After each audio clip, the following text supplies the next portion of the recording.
So ఇంకా మనకి వరంగల్ దగ్గరలోని ఒక విమానాశ్రయం ఏర్పాటు చేస్తామని చెప్పింది కాంగ్రెస్ ప్రభుత్వం అధికారం వచ్చిన తర్వాత. సో దాని గురించి కూడా ఒక న్యూస్ వచ్చింది. మామునూరు విమానాశ్రయం అవసరం ఎంత, వరంగల్ టు హైదరాబాద్ రోడ్డు మార్గమే బెటర్. సో ఫ్లైట్ జర్నీలో మరింత టైం వేస్ట్, కార్గో సేవలు అంతంతే, భూసేకరణపై రైతుల నుంచి వ్యతిరేకత, ప్రారంభించేందుకు ఎయిర్పోర్ట్ అథారిటీ ఆసక్తి.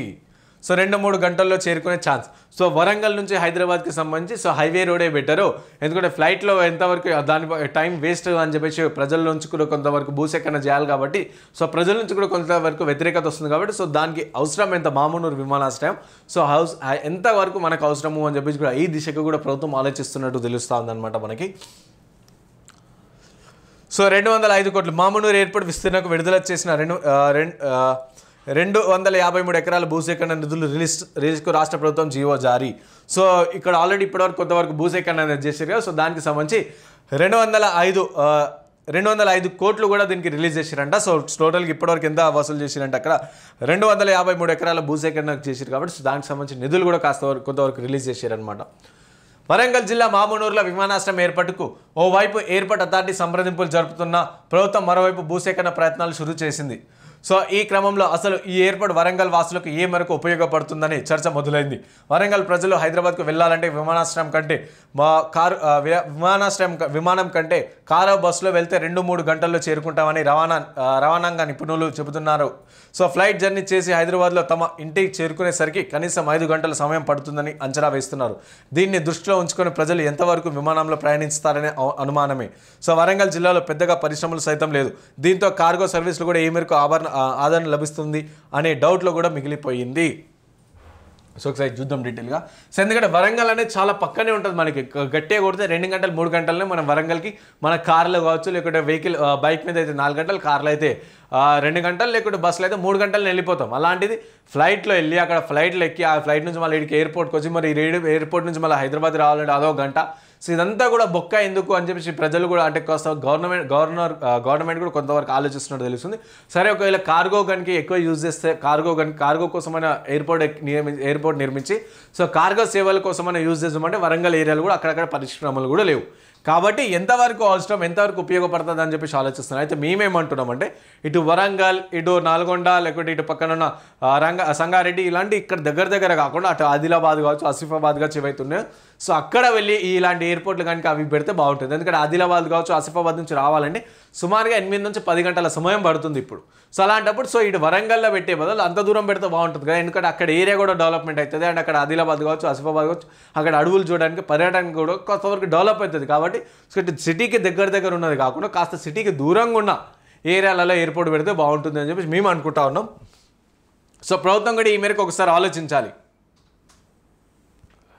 సో వరంగల్ జిల్లా మామునూరు ఎయిర్పోర్ట్ ఏర్పాటుకు ప్రభుత్వం చురుగ్గా అడుగులు వేస్తున్నది. ఓవైపు ఎయిర్పోర్ట్ అథారిటీ సంప్రదింపులు జరుపుతూనే మరోవైపు భూసేకరణ ప్రయత్నాలు మొదలు పెడుతుంది. అయితే ఈ సమయంలో మామునూరు ఎయిర్పోర్ట్ అసలు వరంగల్ వాసులకు ఎంతవరకు ఉపయోగపడుతుందనే చర్చ మొదలైంది. నిర్వహణ పరంగా వయబిలిటీ ఉంటుందా లేదా లయబిలిటీగా మారుతుందా అనే అంశంపై డిస్కషన్ జరుగుతుంది. సో వరంగల్కు రాష్ట్ర రాజధాని హైదరాబాద్ తక్కువ దూరంలోనే ఉండటంతో ఇక్కడ నుంచి ఎంతవరకు ప్రజలకు ఉపయోగపడుతుందని ప్రజలకు ఉపయోగపడుతుందనే అంశం కూడా తెరపైకి వస్తున్నది. సో వరంగల్కు రాష్ట్ర రాజధాని వ్యక్తమైతే సో జిల్లాలో పెద్దగా పరిశ్రమలు కూడా లేకపోవడంతో కార్గో సర్వీసులకు వచ్చే ఆదరణపై కూడా డౌట్స్ ఉన్నాయి. సో భూసేకరణ అంశంపైన రైతుల ఆందోళన నెలకొంది. నగరానికి సమీపంలో ఉండడంతో భూములకు మంచి ధర ఉంటుందని, కుటుంబం బాగుపడుతుందని భావించామని ఇప్పుడు తమ ఆశలు ఆవిరయ్యేలా ఉన్నాయని వారు వాపోతున్నారు. రైతుల నుంచి వ్యతిరేకత వస్తుంది. సో ఫ్లైట్ జర్నీతో ఎక్కువ టైం కూడా పడుతుంది అని చెప్పేసి అండ్ జిఎంఆర్ అంగీకరిస్తేనే డాడాన్స్ క్యాంపై ఆశలు రైట్. సో ఇట్లా ఈ విధంగా సో వరంగల్ ఎయిర్పోర్ట్ కూడా ఎంతవరకు లాభం అవుతుంది తెలంగాణ అటు హైదరాబాద్ ప్రజలకు అని చెప్పేసి వరంగల్ ప్రజలకు అని చెప్పేసి అడుగుతా ఉన్నారు. సో ఇప్పటివరకే క్లియర్గా చూసుకుంటే పరిశ్రమలు అలాంటి హైదరాబాద్ చుట్టుపక్కలనే తప్ప ఎక్కడ కూడా పరిశ్రమలు లేవు. సో ఒకవేళ కార్గో సర్వీస్ ఇంపోర్ట్ కానీ ఎక్స్పోర్ట్ కానీ చేసుకోవాలనుకున్నా సరే డైరెక్ట్ హైదరాబాద్కి వస్తారు, హైదరాబాద్ నుంచి వెళ్ళిపోతారు. ఎందుకంటే హైదరాబాద్లో ట్రాన్స్పోర్ట్ కావచ్చు ఇవన్నీ కూడా చాలా తక్కువ ఉంటాయి, చాలా ఈజీగా ఉంటుంది.